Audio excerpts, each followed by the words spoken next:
என்ன சாதாரண விஷயமா? கல்யாண விஷயம். அந்த பிள்ளை யாரு என்ன ஏதுன்னு தெரியாம எப்படி கல்யாணம் பண்ணி வைக்க முடியும்?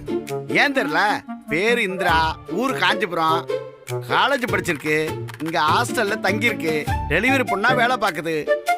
அது மட்டும் இல்லாம முருகனுக்கு நல்ல பழக்கம். லட்சுமிக்கே அந்த பொண்ணு உதவி பண்ணிருக்கு. அவ்வளவு ஏன் லட்சுமிக்கே அந்த பொண்ணை பிடிச்சிருக்குப்பா.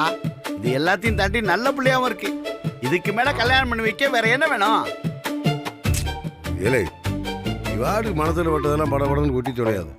இது கல்யாண விஷயம்னு சொல்லிக்கிறீங்கல்ல, எடுத்த கௌதம் அப்படி டக்குன்னு முடிவு எடுக்க முடியாது. அந்த பிள்ளை மனசுல என்ன இருக்கு, அவங்க அப்பா அம்மா என்ன சொல்லுவாங்கலாம் பார்க்கணும்ல. அதெல்லாம் நான் பாத்துக்கிறேன்ப்பா. ஊர்ல எவன் அவனுக்கோ கல்யாணம் பண்ணி வைக்கிறேன். என் மாப்பிள்ள முருகனுக்கு கல்யாணம் பண்ணி வைக்க மாட்டான்.